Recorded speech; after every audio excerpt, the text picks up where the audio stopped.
బ్రహ్మర్షి పితామహ పత్రిజీకి ఒకసారి గట్టిగా క్లాప్ చేద్దాం.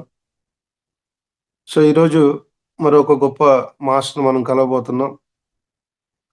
మరి ఖమ్మం సత్తుపల్లిలో ఉంటారు సార్, పిరమిడ్ ఇంజనీర్ రామారావు గారు. మనందరికి సుపరిచితులే. దాదాపు ప్రీవియస్ కూడా మనకి ఎన్నో సెక్షన్లు ఇచ్చారు. మరి పత్రి సార్తో దాదాపు 20 సంవత్సరాల పైనే అనుబంధం. గురువు గారితో ఎన్నో ప్రాంతాల్లో మరి గురువాకు పరిపాలన, గురువే చెప్తే చేస్తూ మరి పిఎస్ఎస్ మూమెంట్లో ఎన్నో పెద్ద పెద్ద పిరమిడ్స్ కడతాడు. అయినప్పటికీ జనంలో ముందుకు రారు. ఒక నిస్వార్థ సేవా తత్పరుడు. మరి రామారావు గారిని మరొకసారి మనం కలవటం మనందరి భాగ్యం. ఇప్పుడు సార్ ఒక కొత్త ప్రాజెక్టు కూడా చేపట్టారు. 100 గ్రామాల్లో, ఖమ్మం జిల్లాలో ఉన్నటువంటి 100 గ్రామాల్లో ప్రతిరోజు ఈ మహాశ్రీ చక్ర పిరమిడ్స్ మరి ఎక్కడెక్కడ అవి ఇన్బిల్ట్ ఈరోజు మనకి అవి ఇమేజెస్ కూడా చూపెడతారు క్లాస్లో.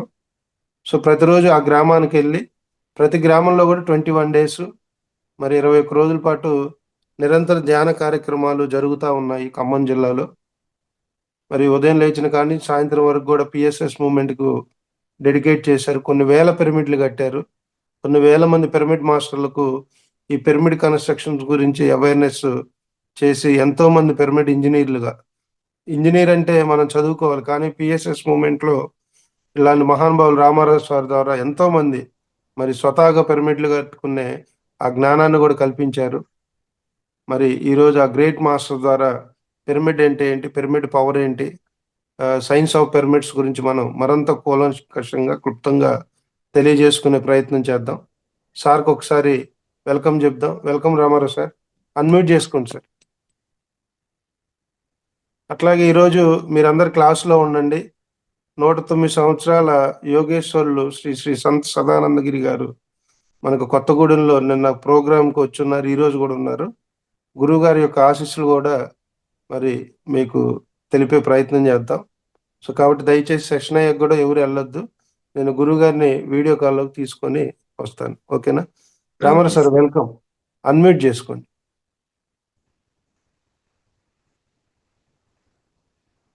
అన్మ్యూట్ అవ్వలేదు sir Ramarao sir. Madam unmute చేయండి sir. Right, okay. Welcome sir, శుభోదయం. ఓకే సార్, ఈ జూమ్ మీటింగ్ లో పాల్గొన్న ప్రతి ఒక్కరికి నా ప్రణామములు. అలానే మనని ఈ మార్గంలో ఉండి నడిపిస్తున్న ఆ మహానుభావుడు పితామహ పత్రిజీకి మరొకసారి శిరస్సు వంచి నమస్కారములతో మరి ఈరోజు సెషన్ ప్రారంభించుకుందాం. నేను అనేక సందర్భాలలో అనేక సార్లు మాట్లాడటం జరిగింది పిరమిడ్ పవర్ గురించి, వివిధ రకాల పిరమిడ్ల నిర్మాణం గురించి గతంలో మాట్లాడుకున్నాం. ఇంకా ఎప్పుడూ మాట్లాడుకుంటూనే ఉండాలి. నిరంతరము జరిగే ప్రక్రియ ఇది. మనం ఒకరోజు మాట్లాడుకున్నాం, ఒకసారి చెప్పాం కదా అని కాకుండా చెప్పిన విషయమే పదే పదే పదే పదే వల్లే వేసుకుంటూ మాట్లాడుకుంటూనే ఉండాలి. అప్పుడు ప్రతి పదములోనూ అనంతమైన జ్ఞానం మనకు తెలియకోకుండానే అది అందుతూ ఉంటుంది. 2018 కట్టాల్ ధ్యాన మహాచక్రాలో పత్రిజీ ఏమని చెబుదాం, ఏమని చెప్పవలే పిరమిడ్ ఆ యొక్క అద్భుత శక్తిని, ఏమని వర్ణించవలే పిరమిడ్ శక్తిని, అది నిరంతరము ఓ ప్రవాహంలా ఈ భూమండలముపై వస్తూనే ఉంటుంది. అటువంటి పిరమిడ్ శక్తికి మనం ఎప్పుడు స్వాగతం పలుకుతూనే ఉండాలి. అది ఎంత అద్భుతమని తన సొంత మాటలతో కట్టాల్లో అయినా ఎన్నో చెప్పడం జరిగింది. నేను ఆ మీటింగ్లో మాట్లాడాను 1 గంటకు పైగా. పిరమిడ్ శక్తి, అద్భుత శక్తి అని ఆ పదాలని అనేక సార్లు ఒక రిథమిక్ గా పలుకుతూ పిరమిడ్ శక్తి, అద్భుత శక్తి. సార్ ఎందుకు ఇలా ఈ పిరమిడ్ శక్తిని పదే పదే పదే వల్లివేస్తున్నారు అని నేను కాస్త ఆశ్చర్యపోతూ ఆయన అన్న తర్వాత నాకు మైక్ ఇవ్వటం జరిగింది. చాలా మంది మాట్లాడాం. ఆ తదనంతరము ఆయన నేను కలిసినప్పుడు ఆ మీటింగు ఆ ధ్యాన మహాచక్ర కార్యక్రమం అయిన కొద్ది రోజులకి మేము కలిసినప్పుడు, బయట కలిసినప్పుడు అనేక విషయాలు మాట్లాడుకుంటూ ఉంటాం. ఆయన అడుగుతూ ఉంటారు, నేను అడుగుతూ ఉంటాను. నా సందేహాలు ఏమైనా ఉంటే ఆయన తీర్చుతూ ఉంటారు. ఏమేం జరుగుతుంది అనే విషయాలు ఆయన అడుగుతూ ఉంటారు. అయితే ఒక సంఘటన సార్ ఎప్పుడు గతంలో కూడా చెప్పాను ఈ విషయం. పిరమిడ్ శక్తి ఇంత అద్భుత శక్తి అన్నారు. గతంలో కూడా మన పిరమిడ్ల నిర్మాణం ఈ భూమి మీద జరిగిందన్నారు. మళ్ళీ మనం ఒక ఉద్యమంలో ఎందుకు చేపట్టాల్సి వచ్చింది అని అంటే అన్నారు, అయ్యా బాబు, గతంలో అనేక యుగాల పర్యంతము నిరంతరము ఈ పిరమిడ్లు భూమి మీద వస్తూనే ఉంటాయి రకరకాలుగా. ఇప్పుడు శ్రీచక్రాల్లో కూడా ఉన్నాయన్నీ పిరమిడ్సే. మన ఇళ్లలో పెట్టుకుంటాం, గుళ్ళల్లో పెట్టుకుంటాం, దాన్ని పూజిస్తున్నాం అమ్మవారి శక్తి అని. అయితే ఎవరు కూడా దానిని ధ్యానానికి ఉపయోగించాల. అందుకని ఆ ఎనర్జీ భూమి మీదకి వచ్చినా దానిని ఉపయోగించుకోలేదు కనుక అది లుప్తమైపోయింది. కనుక ఇప్పుడు మనము ఆ జరిగిన పొరపాట్లని, గతంలో జరిగిన పొరపాట్లని పునరావృతం కాకుండా ఈసారి ధ్యానానికి ఉపయోగించాలి. కనుక ఈ భూమండలముపై పిరమిడ్ల నిర్మాణము మళ్ళీ వేగవంతంగా మనం చేపట్టాలి అని అనేక విషయాలు ఆయన నాతో చెప్పడం జరిగింది.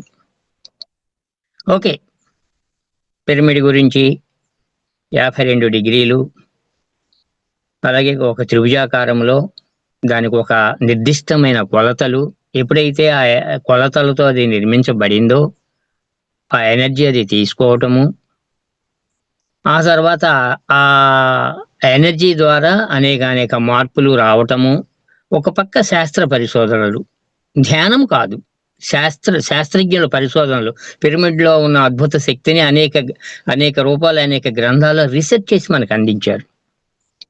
ఇవన్నీ ఎన్నో తెలుసుకుంటూనే ఉన్నాం. అనేక మంది చెబుతూనే ఉన్నారు.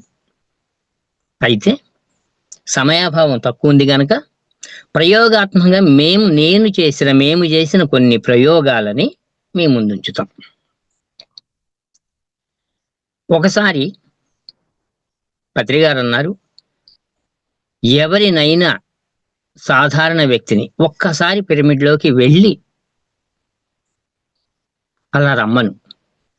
ఎప్పుడైతే ఓ వ్యక్తి పిరమిడ్లోకి వెళ్తారో ఆ శక్తి తరంగాలు ఆ మస్తిష్కం మీద పడి క్రమేణా మార్పు జరుగుతూ ఉంటుంది అని ఒక చిన్న ఎగ్జాంపుల్ చెప్పాడు.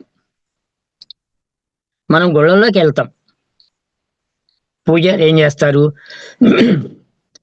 శటగోపురం మన తలపై ఉంచుతారు, తీర్థం చేతిలో పోస్తారు. మనం కూడా ఏం చేస్తామంటే ఆ శటగోపురం ఎప్పుడు పూజారి మన తలపై పెడతారా అని తల వంచి అరమోర్పు కన్నులతో క్షణకాలం ఆ కళ్ళు మూసుకొని ఆ తీర్థాన్ని గ్రహించి మనం వెళ్తూ ఉంటాం వరుసగా. ఆ ప్రక్రియ వెనుక ఏంటంటే ఆగమ శాస్త్ర నియమాల ప్రకారము ఆ శటగోపురము ఒక యాంగిల్లో ఉంటది. ఎప్పుడైతే అది తల పైన ఉందో ఆ ఎనర్జీ, ఆ దైవశక్తి మనకి అందుద్ది.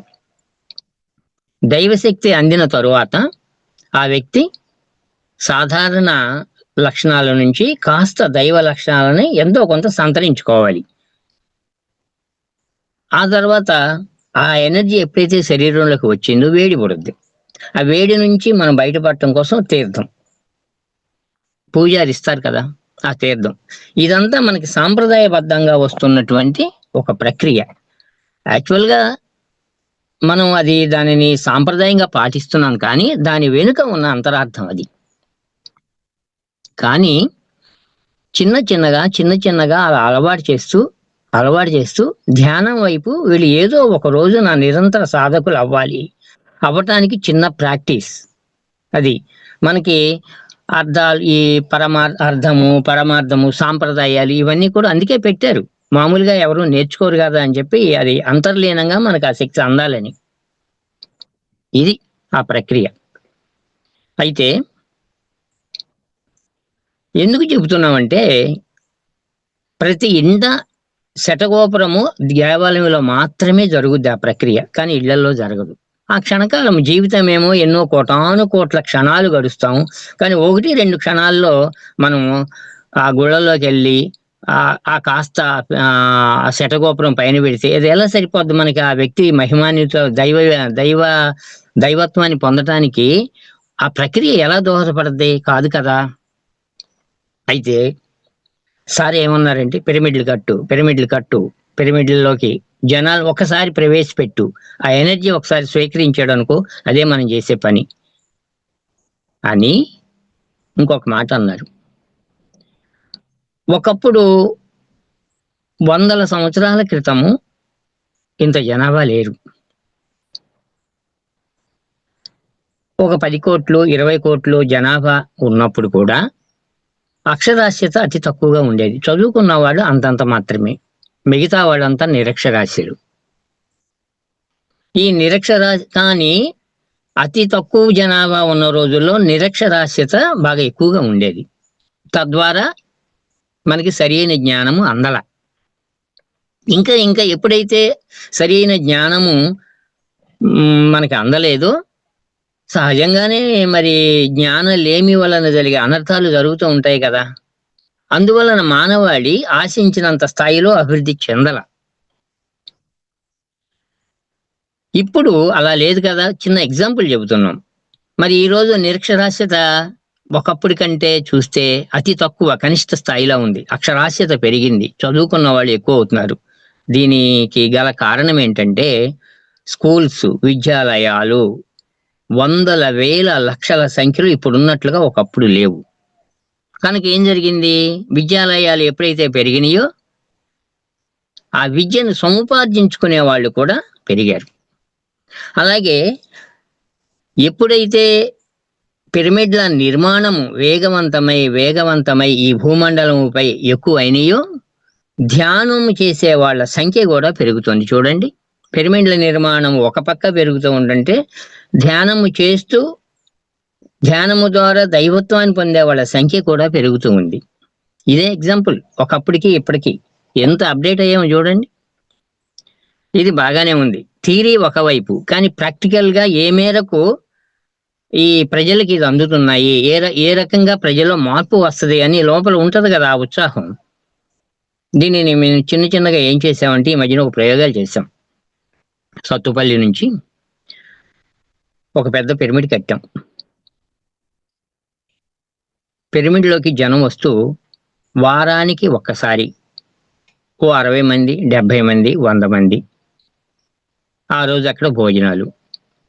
ఎవరో ఇంట్రెస్ట్ ఉన్న వాళ్ళు వస్తూ ఉంటారు, కానీ ఆదివారం సెలవు దినం గనక అందరూ వస్తూ ఉంటారు, 60-70 మంది. కానీ లక్షలాది సమూహం మధ్య ఒక పిరమిడ్ ఉంటే అక్కడికి వచ్చేవాళ్ళు 10ల సంఖ్యలోనే వస్తున్నారు. ఎందుకు ఇలా జరుగుతోంది? ఈ పిరమిడ్ దగ్గరికి జనం తండోపతండాలుగా ఎందుకు రావట్లేదు ధ్యానానికి అన్నప్పుడు ఒక ఆలోచన వచ్చింది. ఒక పిరమిడ్ కట్టిన తర్వాత అది ప్రజలకు అందించాలి అని అంటే, పిరమిడ్ శక్తి గ్రామాల్లోకి వెళ్ళి ప్రజలకు వివరించాలి. చిన్న గ్రామాల్లోకి వెళ్ళి వివరించినప్పుడు ఆ శక్తిని వాళ్ళు, ఈ పెద్ద పిరమిడ్స్ లో ఈ శక్తిని వీళ్ళు తీసుకోగలుగుతారు. గ్రామాల్లోకి వెళ్ళి మామూలుగా ధ్యానం నేర్పినప్పుడు ఫలితం అంతంత మాత్రంగా ఉండేది. మేము మోటివేట్ చేసేవాళ్ళం. ధ్యానం యొక్క గొప్పతనాన్ని ఎలా చెప్పేవాళ్ళం అంటే, అయ్యా బాబు, మన ఊళ్ళో ఎంతమంది జీవిస్తున్నారు, మరి ఒక 400 మంది 500 మంది ఉన్నారు కదా, ఈ 400-500 మందిని మనం గమనిద్దాం. మరి ఇందులో ఎంతమంది చదువుకున్న వాళ్ళు ఉన్నారు, ఎంతమంది ఈ మన ఊర్లో ఎన్ని రోగాలు ఉన్నాయి, అలాగే ఎన్ని రకాల ఆ ఇవి చెడు వ్యసనాలకు బానిసై ఉన్నారు, మన ఊళ్ళో ఉన్న బ్రాంచీ షాపులు ఎన్ని, హాస్పిటల్స్ ఎన్ని, మన ఊరి సంపద, నెలకి బ్రాంచీ షాపులో ఎంత కడుతున్నాం, రోగాలకు ఎంత కడుతున్నాం, మరి ఇది సరైన పద్ధతేనా? అన్నీ ఉన్నాయి, కానీ లేనిదల్లా ఒకటే, అదే ధ్యానము. మన స్వీయ ప్రకంపనని, ఆ దివ్యత్వాన్ని మన శరీరంలోకి స్వీకరిస్తూ మనము ఆ దైవ లక్షణాలని సంతరించుకునే ప్రక్రియ ఇక్కడ జరగట్లా. కనీసం ఊరిలో 20% మంది ధ్యానం చేస్తే ఊరి యొక్క ఎనర్జీ మారుద్ది, ఆ ఊరి వైబ్రేషన్స్ మారుతాయి, మన ఊరు కూడా దివ్య ప్రకంపనల నిలయం అవుద్ది. మనం అనువంశంగా వచ్చేటువంటి ఆ దేవాలయాలు అదేదో సాంప్రదాయబద్ధంగా ఉన్నాం కానీ ఎనర్జీని మనం స్వీకరించలేకపోతున్నాం. అది ఎవరు సరిగా తెలియపరచట్లేదు. కనుక మన ఊరు సాధకుల ఊరు అవ్వాలి అని చెప్పి నేను మోటివేట్ చేస్తూ ఉన్నప్పుడు, ఏదో చిన్న చిన్న రోగాలు తగ్గుతాయి, అవి కొన్ని లాభాలు ఉంటాయి అని చెప్పి కొంతమంది కొద్ది రోజులు ధ్యానం చేయటం, ఆ తర్వాత సరైన సమయాన్ని కేటాయించకపోవటం, అంత ఓపిక ఉండదు కదా మనకి, సత్వర లాభాలు కావాలి కదా. ఇలా ఉన్నప్పుడు ఒక ఆలోచన వచ్చింది, పత్రిజీ పిరమిడ్ల నిర్మాణం అని ఎందుకు ప్రోత్సహించారు అని అంటే, ఎనర్జీ లేదు ఈ భూమి మీద. ఆ శక్తి క్షేత్రాలు పెరిగే కొద్దీ ప్రజానీకంలో సామూహిక చైతన్య మార్పిడి జరుగుద్ది అని నేను గ్రహించాడు. కనుకే మన చేత ఈ పిరమిడ్ల నిర్మాణం జరగాలి జరగాలి జరగాలి అని చెప్పి మనకి బోధ చేసి ఆ నిర్మాణాల వైపు మనల్ని అడుగులు వేయించాడు ఆ మహానుభావుడు. అయితే ఈ గ్రామాలకి ఇంకా కొన్ని వందల గ్రామాలు, వేల గ్రామాలు ఉన్నాయి. ఇది వర్క్ చూస్తేనేమో అతి తక్కువ స్థాయిలోనే అయింది. ఈ భూమండలం అంతా ప్రతి వ్యక్తి ధ్యానమయం కావాలంటే ఎంత చేయాలి? మరి అలా చేయాలి అని అంటే ప్రజల వద్దకు వెళ్ళాలి కదా అని ఆలోచించి చిన్న చిన్న ప్రయోగాలు ఎలా చేసామంటే, ఒక స్టాండ్ తయారు చేసి నలుగురు కూర్చునే విధంగా మొట్టమొదట ఒక 5 పిరమిడ్లు పెట్టి అందులో 4 చైర్స్ వేసి ఆ చుట్టుపక్కల కూర్చునేవాడు. అలా 1 గంట 40 రోజుల పాటు చేయించాం. 1 year 100 గ్రామాలు మినిమం టార్గెట్, మినిమం చుట్టుపక్కల. ఎప్పుడైతే 100 గ్రామాలలో జరిగిన ఫలితాలు ఆ ప్రేరణతో అవి వేల గ్రామాలు, లక్షల గ్రామాలుగా మారిపోద్ది. చిన్న ప్రయోగం చేద్దాం. ధ్యానం అనేది ఎలాంటి పిరమిడ్ లేకుండా చేస్తే అంతంత మాత్రం ఫలితమే. ఏదో 1 అర పర్వాలేదండి, బాగుందండి అని అన్నారు. ఓ పిరమిడ్ పెట్టిన తర్వాత 40 రోజుల్లో అనూహ్యమైన మార్పులు వచ్చాయి. అద్భుత అనుభవాలు వాళ్ళలో కలిగాయి, హీలింగ్ జరిగింది. తర్వాత ఏం చేశామంటే, ఎప్పటికప్పుడు ప్రయోగాలు చేస్తూనే ఉండాలి. మరింత శక్తినిచ్చేటువంటి అధునాతన పిరమిడ్లని మనము ప్రజల ముందుకు తీసుకెళ్ళాలి, ప్రయోగాలు చేయాలి, వేగవంతంగా మార్పు తీసుకురావాలి. అందుకని టెక్నాలజీని చేంజ్ చేసుకుంటూ 2 పిరమిడ్లు మెర్జ్ అయితే వ్యతిరేక దిశలో, ఒక పిరమిడ్ పైన ఒక పిరమిడ్ లోపల ఉన్నప్పుడు ఎలా ఉందంటే ఎనర్జీ లెవెల్స్ బాగా ఎక్కువగా ఉన్నాయి. మామూలు పిరమిడ్లో ధ్యానం చేయించినప్పుడు మార్పులు బాగా ఉన్నాయి. ఎప్పుడైతే ఒక మెర్కబా రూపంలో తీసుకొచ్చామో అది మరింత వేగవంతంగా అత్యద్భుతంగా పనిచేయటం మొదలుపోయింది. అంటే నేను అడిగాను ప్రజలు, ఎందులో బాగుంది అంటే, దానికంటే ఇది ఇంకా స్పీడ్గా ఉందండి అని అన్నారు. ఓకే. కొద్ది రోజుల తర్వాత శ్రీచక్ర నిర్మాణంలో, శ్రీచక్రం లాగా దానిని మన సనాతన ధర్మంలో శ్రీచక్రం అనేది మనకు ఉండేది, చూశాను. ఆ రాగి రేక్ మీద ఉన్నాయి. అందులో ఉన్న యాంగిల్స్, ట్రయాంగిల్స్ లెక్క కడితే పైన 3, లోపల 3 డైమండ్ షేప్లో, మధ్యలో అవన్నీ మెర్జ్ అవుతూ ఉంటాయి. దాన్ని 3Dలో కష్టపడి ఒక 6 పిరమిడ్లని ఎలా చేయాలి అని చెప్పి ఒక సిఎన్సి మిషన్ దగ్గర కూర్చొని ప్రయోగాత్మకంగా 100% యాక్యురసీ వచ్చే విధంగా చిన్నది మేరు రూపంలో శ్రీచక్ర పిరమిడ్లు తయారు చేయటం జరిగింది. ఎప్పుడైతే శ్రీచక్ర పిరమిడ్లలో వీళ్ళతో ధ్యానం చేయించామో క్షణాలలో స్ట్రైక్ రేట్ 100కి 100 మందిని ఏ పిరమిడ్ లేకుండా ధ్యానం చేయించితే 100లో ఒక 20 నుంచి 25% మాత్రమే వాళ్ళు నిలబడి ఒక మాస్టర్స్ గానో సాధకులు గానో తయారవుతున్నారు. ఎప్పుడైతే పిరమిడ్లో ధ్యానం చేయించామో 50 నుంచి 60% స్ట్రైక్ రేట్తో వాళ్ళు సాధకులు అవుతున్నారు. అంటే ఏ పిరమిడ్ లేకుండా ధ్యానము చేయటం వలన వచ్చేటువంటి తయారయ్యేటువంటి వ్యక్తుల శాతం కంటే పిరమిడ్లో ధ్యానము చేయించడం వల్ల ఆ పర్సంటేజ్ పెరిగింది. మిర్కమలో టెక్నాలజీలో ధ్యానము చేయించితే స్ట్రైక్ రేటు 75 నుంచి 80% వరకు ఉంది. అంటే 100 మందిలో మనం ధ్యానం చేస్తే 80 మంది మాస్టర్స్ సాధకులుగా ఖచ్చితంగా తయారవుతున్నారు. చాలా అద్భుతం అనిపించింది. మరి ఇంత వేగమైన టెక్నాలజీని మనం ప్రోత్సహిస్తూ ముందుకు వెళ్ళాలి కదా.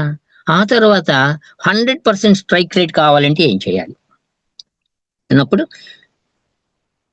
ఈ శ్రీచక్రాలని ఎప్పుడైతే తయారు చేసి ప్రయోగాత్మకంగా ఈ గ్రామాల్లో తీసుకెళ్ళి పెట్టామో 100కి 100 ఒకటి అరా తప్ప మ్యాక్సిమం 98-99% వాళ్ళు సాధకులుగా, మాస్టర్స్గా, శాఖాహారులుగా, ఇతరులకు మార్గదర్శకులుగా తయారయ్యేటువంటి స్థాయిని వీళ్ళు పొందుతున్నారు. ఇవి ఈ మధ్య కాలంలో జరిగాయి. ఎందుకంటే ఎప్పుడు మాట్లాడిన విషయమే కాకుండా కొత్తదనంతో, కొత్త విషయాలతో, కొత్త ప్రయోగాలతో మేము ముందుకు రావాలని నేను ఎప్పుడు కోరుకుంటూ, మళ్ళీ క్లాస్ లోపు నా ప్రయోగాలు ఏంటి, మళ్ళీ ఏ సబ్జెక్ట్ చెప్పాలి, ఏ రకంగా ప్రయోగాత్మకంగా చెప్పాలి, సశాస్త్రీయంగా చెప్పాలి, రుజువులతో చెప్పాలి, ఎవరైనా ప్రశ్నిస్తే ప్రశ్నకి సమాధానము ఖచ్చితంగా ఆ గ్రామాలకు వెళ్ళి చూపించాలి, ఆ ఫలితాలను అందించాలి అనేటువంటి లక్ష్యంతో ఈ ప్రయోగాలు జరుగుతున్నాయి. మరి ఒకసారి ఆ ఇమేజెస్ని మీరు ఒకసారి శివ గారు చూపిస్తారు. గ్రామాలలో బడికాడ ధ్యానం అంట, గుడికాడ ధ్యానం అంట, పొలంకాడ ధ్యానం అంట అని పత్రి గారు మనకు పాట రూపంలో ఎలా అయితే చెప్పారో, ఈ గ్రామాల్లో ధ్యానం చేస్తారు, పొలానికి వెళ్తారు. కొన్ని ఊళ్ళల్లో ఏమా ఎలా ఉంది ఏంటి అని అడిగితే, సార్ నేను పొలం దగ్గర కూడా ఒక స్టాండ్ పెడతారా, కూలీలని తీసుకుని ఆ చిన్న షెడ్లు ఉంటాయి, అక్కడ ధ్యానం చేస్తూ మళ్ళీ మేము పనులు చూసుకుంటూ మధ్యలో గ్యాప్ వచ్చినప్పుడు మళ్ళీ ధ్యానం చేస్తూ ఉంటాము అన్నప్పుడు నేను ఆశ్చర్యపోయా. సార్ అందుకైనా ముందు చూపుతో పొలం కాడ ధ్యానం అంట, ఎండలోన ధ్యానం అంట, వానలోన ధ్యానం అంట, బడికాడ ధ్యానం అంట, అన్నీ బాగానే ఉన్నాయి. బడిలో అంటే స్కూళ్ళల్లో విద్యార్థులకి మనం ధ్యానం నేర్పుతాం, పొలాల్లో ఎలా నేర్పుతాం అని అనుకునేవాడిని. కానీ వాళ్ళు మా ఏరియాలో నర్సరీలు ఉన్నాయి కొన్ని చోట్ల, ఆ నర్సరీల దగ్గర వర్కర్స్ పనిచేస్తూ ఉంటారు. వాళ్ళు అడిగారు అనమాట, ఆ షెడ్లో పెట్టండి, భోజనం చేసినప్పుడు మధ్యలో భోజనం చేసిన తర్వాత ఒక 10 నిమిషాలు ధ్యానం చేస్తాం, వెళ్లే ముందు ధ్యానం చేస్తాం అని అడుగుతూ ఉంటుంటే ఇదేనేమో పొలంకాడ ధ్యానం అంట అన్నదానికి అర్థము అని అనిపించింది. సార్ శివ సార్ కొన్ని ఇమేజెస్ చూపించండి, ఎందుకంటే వీలైనంత క్లుప్తంగా మాట్లాడుకుంటూ ఎక్కువగా ప్రాక్టికల్ గా ఎక్కువ విషయాలు తెలుసుకుందాం. మేడం ఇమేజెస్ చూపిరా, అవి నిన్న పంపించా కదా. ఓకే సార్, 1 by 1 డిస్ప్లే చేయండి. Okay sir.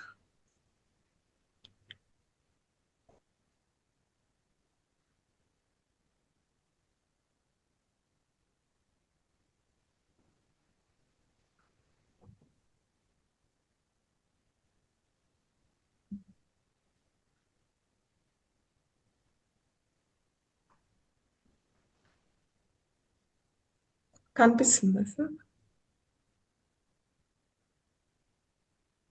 మీరు కనపడుతున్నారు మేడం, ఇమేజెస్ కనపడుతుంది.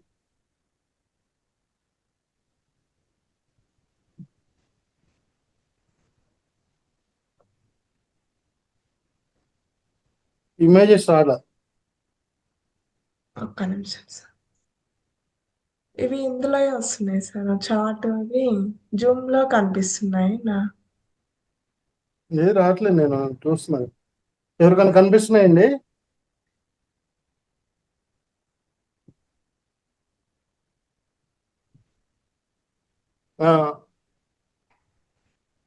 కొంచెం యువతలు కానండి, అది కర్సరు రైట్ ఫస్ట్ నుంచి. ఓకే మేడం, ఇంకా పైకి వెళ్ళండి. ఓకే ఓకే, ఇది ఒక పల్లెటూరులోనండి. చూడండి చక్క తాతయ్యలు కూడా కూర్చున్నారు, పంచికట్టు తాతయ్యలు. ఓకే, ఇంకొకటి ఇది మెర్కబా, ఇంకొకటి శ్రీచక్రాస్ పెట్టాను చిన్న చిన్నవి.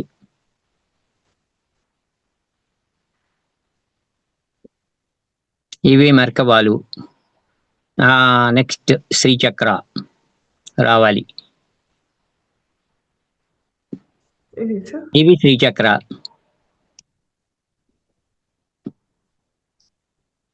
ఇంకా కొంచెం దాని కింద దాని పైది పెద్ద స్టాండ్లు 10 మంది కూర్చునేటట్టు ఒక పల్లెల్లోకి తీసుకువెళ్తాం. ఇటొక అవి ఇంకా ఇంకా కొంచెం కిందకి కొంచెం పైకి అనండి, పైది వీడియో కూడా ఉన్నట్టుంది. అవును సార్. ఒక ఓకే, ఇంకా పైకి అనండి, ఒక వీడియో ప్లే చేసి చూపిద్దాం. ఇంకా పైకి ఓకే, ఇంకొంచెం ఇంకొంచెం ఇంకొంచెం అది వీడియో అనుకుంటండి, అది వీడియో. అవును సార్.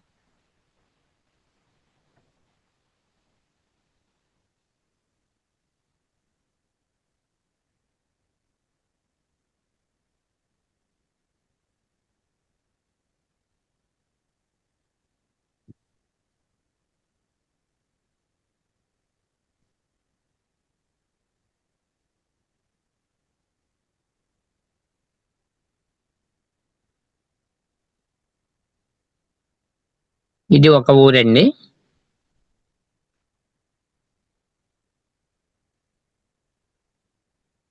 ఓకే, ఇంకొక వీడియో ఉంటుంది చూడండి, శ్రీచక్ర. ఇంకొంచెం పైకి, ఇంకొంచెం, ఇంక వేరే వీడియో.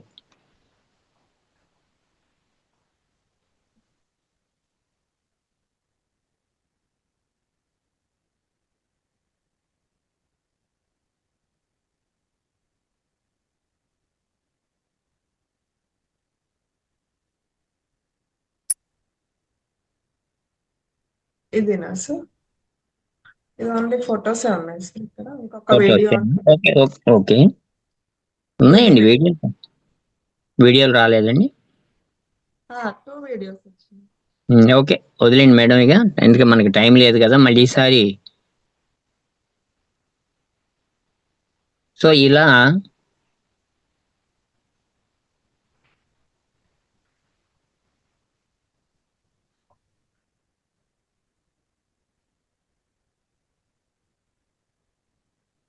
ఓకే ఓకే అండి.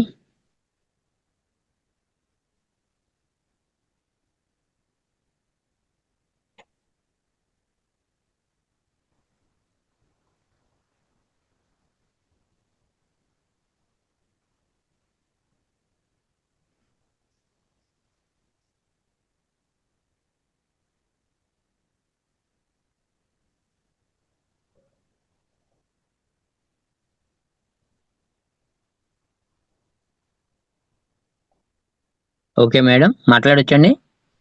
మాట్లాడండి. అదే ఓకే, ఇదండి ఇప్పుడు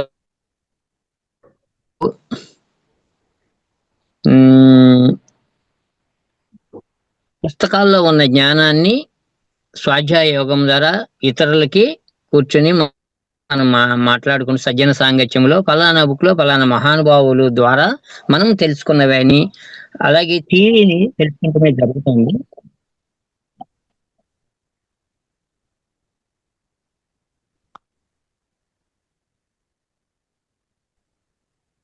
బ్రేక్ కానీ ఓకే మేడం, ఏదో కాల్ వచ్చింది.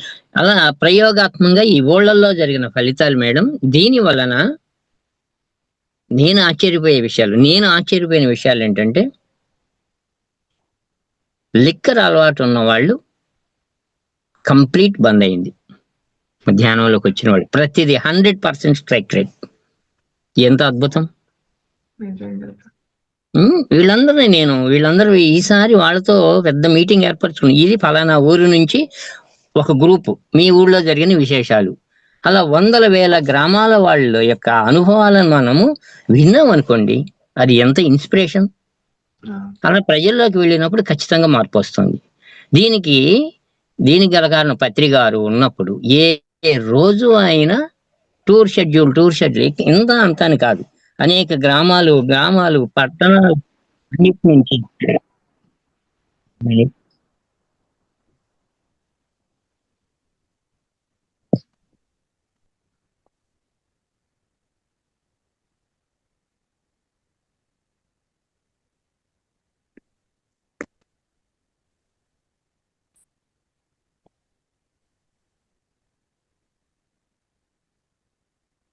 Okay sir.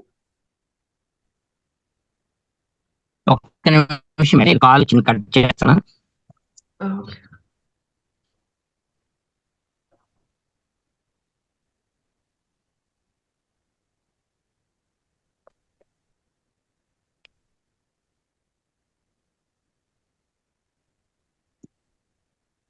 Hello okay sir. Hello.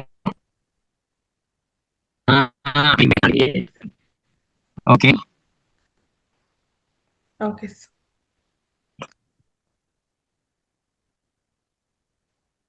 నిమిషం.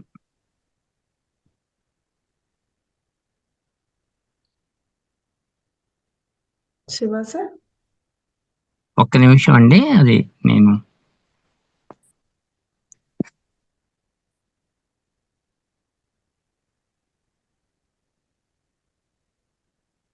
ఓకే మాస్టర్స్, ఈరోజు చాలా చక్కటి జ్ఞానాన్ని ఇద్దరు గ్రేట్ మాస్టర్స్ మనకి రావటం జరిగింది. బాలరెడ్డి సారు, అలాగే రామారావు సారు వాళ్ళ జ్ఞానాన్ని మనకు అందించడం జరిగింది. ఓకే సార్, చెప్పండి సార్. అది మేడం, ఇలా 100% వాళ్ళు దుర్వ్యసనాల నుంచి, జబ్బుల నుంచి అవన్నీ నేను రికార్డ్ చేస్తున్నాను. ఏ ఏ గ్రామంలో ఎన్ని రోజులు ధ్యానం చేస్తే ఏ ఏ ఫలితాలు వచ్చినాయి. వీళ్ళ ద్వారా మరొక గ్రామానికి మనకు వాళ్ళే మాస్టర్స్, వాళ్ళే మార్గదర్శకులు. Yes sir. అందులో ఈ అక్షర జ్ఞానము లేని వాళ్ళు ఎంత మహానుభావులు అవుతున్నారు, ఎంత జ్ఞానముతో మాట్లాడుతున్నారు చూడండి. వాళ్ళలో జరిగేటువంటి ఆ ట్రాన్స్ఫార్మేషన్ ని ప్రాక్టికల్ గా చూపిద్దామని. ఇది Yes. మేడం, ఇవి నేను చేసిన స్టాండ్స్ ఉన్నాయి చూసారా, 100 గ్రామాలకు సరిపడా ఒక మెటీరియల్ రెడీ చేసుకున్నాం ముందు. Wow, super 40 sir. రోజుల పాటు గ్రామాల్లోకి వెళ్ళటానికి. ప్రతి గ్రామము 40 రోజులు. వాళ్ళు ఏం చేస్తారంటే అనుబంధం, 40 రోజులు అయిపోతున్నాయి, ఈ స్టాండ్ పట్టుకుపోతారా, మళ్ళీ మాకు ఉండదా అన్నప్పుడు మరొక వీధిలో కొత్త వాళ్ళు జాయిన్ అయితే 40 రోజుల తర్వాత మళ్ళీ కొత్త వాళ్ళు ఉండాలి, పాత వాళ్ళు వాళ్ళతో చేయించాలి. చూడండి ఇక్కడ, పాత వాళ్ళు కొత్త వాళ్ళని తయారు చేసినప్పుడు మళ్ళీ ఇంకొక 40 రోజులు ఉంచుతా. హలో మేడం, వినపడుతుందా అండి? వినిపిస్తుంది సార్. అలా ఏమవుతుందంటే మొదటి 40, రెండవ 40, మూడవ 40, నాలుగవ 40, అలా 7వ 40 దాకా ఏమవుద్దో నాకు తెలీదు. టార్గెట్ 7:40 పెట్టుకున్నా. అంటే ఒకానొక గ్రామంలో 7:40 రోజుల పాటు 7 లెవెల్స్, 7 ఆ స్థాయిల్లో మనం చేసినప్పుడు ఆ మార్పులు గమనిద్దాం. వాళ్ళలో ఉత్సాహం పెరిగినప్పుడు స్టాండ్ అక్కడ ఉంచుతున్నా. అంతగా నాకు నిరుత్సాహం వచ్చినప్పుడు నమస్కారం పెట్టి మరొక ఊరు వెళ్ళిపోతున్నా. ఈ ఊరు కావచ్చు ఇంకొక ఊరు, ఎక్కడ మహానుభావులు ఉన్నారో, ఎక్కడ అన్వేషకులు ఉన్నారో, ఎక్కడ దీనిని ఆదరించే వాళ్ళు ఉన్నారో వాళ్ళ ముంగిట్లోకి వెళ్ళే విధంగా కాస్త వాళ్ళని మోటివేట్ చేస్తూ, ఒకసారి వినకపోతే 2సారి వింటారు, 3సారి వింటారు. ఇది నిరంతరము జరుగుతున్న ప్రక్రియ మేడం. ఇదంతా కూడా ఆ మహానుభావుడి నుంచి మన గురువు గారు ఎవ్రీ మినిట్ జనంలోని, ఎవ్రీ మినిట్ జీవితాంతము ఆయన రోడ్ల మీదే, ఊళ్ళల్లోనే, జనం మధ్యనే. మరి 30 ఏళ్ల ఫలితము, మరి ఆయన నుంచి ఆ సాహసాన్ని తీసుకుని కనీసం కొంతన్నా చేయకపోతే ఈ జన్మకి అర్థము పరమార్థం లేదు కదా. మహానుభావు నుంచి ప్రేరణ పొంది అలా వెళ్తుందండి. Thank you, thank you madam. మరిన్ని విషయాలతో ముందు ముందు మీకు ప్రయోగాత్మకంగా వస్తాను ఈసారి. Okay thank you madam. Thank you. మహాతర్ ఫౌండేషన్ నుంచి ధ్యాన మిత్రులందరి తరపున ప్రత్యేకంగా ధన్యవాదాలు తెలియజేస్తున్నాం సార్. ఒకసారి సార్కి అందరు క్లాప్ చేయండి మాస్టర్స్, ఇంత మంచి జ్ఞానాన్ని అందుకున్నందుకు. Thank you, thank you, thank you sir. Okay madam, thank you. Friends, ఒక నిమిషం అందరూ ఆగి ఉండండి.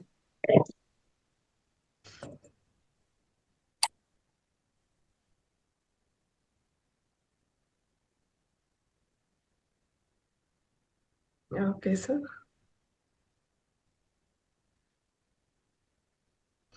ఈరోజు అందరు గ్రేట్ మాస్టర్స్. అందరు గ్రేటే మేడం. అదే చెప్తున్నాను సార్. భూమిలో ఉన్న వాళ్ళందరూ కూడా గ్రేటే. గ్రేట్ మాస్టర్ కాబట్టి ధ్యానంలోకి వచ్చారు. అదే చెప్తున్నాను, అందరు గ్రేట్ మాస్టర్స్ అంటే అందరు వస్తారు సార్. ఈరోజు మనం 109 సంవత్సరాల గురువు గారు శ్రీ సంత్ సదానంద గిరి స్వామి వారిని మనం కలుద్దాం.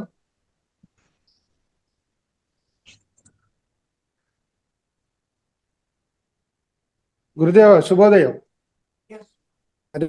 మేము లాస్ట్ ఇయర్ డైరెక్ట్ మీట్ అయ్యాం సార్.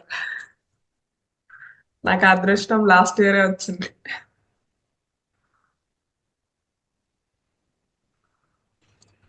నమస్కారం గురువు గారు.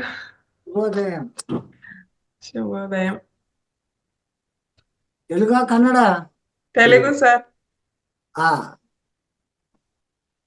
ఇప్పుడు ఈ జూమ్ క్లాసులో ఉన్న అందరికీ నా శుభాశీస్సులు.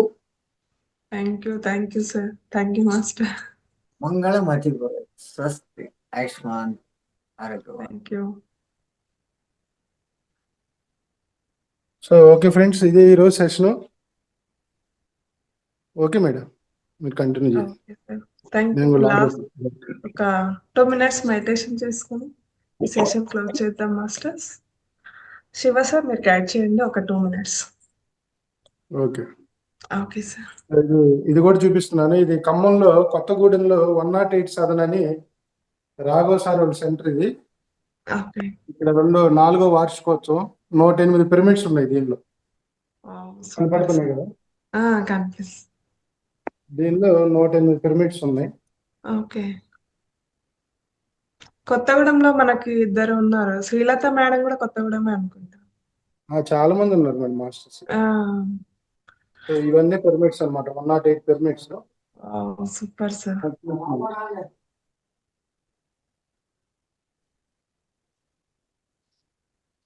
అలాగే దయచేసి అందరూ ఎవరైతే ధ్యానం 1-2 బ్యాచ్లు అయిపోయి 3-4 బ్యాచ్లు ఉన్నారో, మనం హాస్పిటల్స్ వేలు ఖర్చు పెడతాం.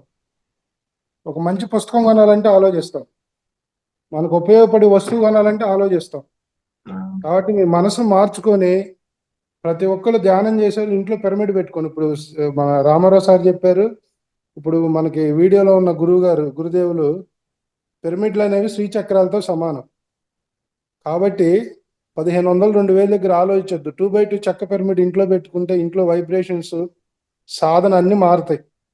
కాబట్టి మీరందరూ కూడా కొద్దిగా మనం ఒక్కసారి హాస్పిటల్కి వెళ్ళేకొచ్చి 5 నుంచి 10,000 ఉంది ఈ రోజుల్లో.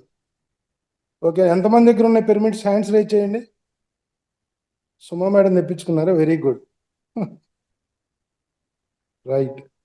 మిగతా వాళ్ళందరూ కూడా తెప్పించుకోండి. ఓకేనా? సో ఇంకో పిరమిడ్ ఉంది ఇక్కడ, అది కూడా చూపెడతాను. చూపెట్టి ఒక 2 minutes ధ్యానం చేసి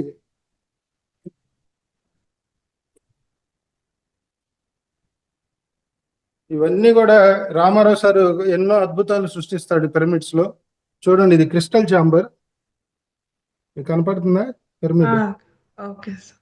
సో అడుగంతా కూడా క్రిస్టల్స్ ఉన్నాయి. ఓకే, కనిపిస్తుంది సార్. మనకి కడతాల్లో కూడా అక్కడ మనం కింగ్ ఛాంబర్ వెళ్ళేటప్పుడు కూడా ఉంటది కదా సార్. అన్ని క్రిస్టల్స్. ఇది కూడా చూడండి, ఇది కూడా ఇట్లా క్రిస్టల్ పిరమిడ్ అంటారు దీన్ని. ఇది కూడా రామారావు సార్ యొక్క అద్భుత సృష్టి. సూపర్. ఇనీషియల్ గా ఎవరు ఏది చేసినా కూడా దాని వెనకుండేది రామారావు గారు. ఆయన కాదు బయటికి రాదు పేరు, అలా చెప్పుకోవటం కూడా సార్కి ఇష్టం ఉండదు. చూడండి, ఇది శ్రీచక్ర. ఇవన్నీ కూడా క్రిస్టల్స్. నిరంతరం రీసెర్చ్ లో ఉంటారు సార్. కొత్త విషయం, కొత్త దాన్ని ఎట్లా క్రియేట్ చేయాలి, జనానికి ఎలా ఉపయోగపెట్టాలి. మన మహాతార్ ఫౌండేషన్ కూడా ఒక శ్రీచక్ర పిరమిడ్ పంపించారు.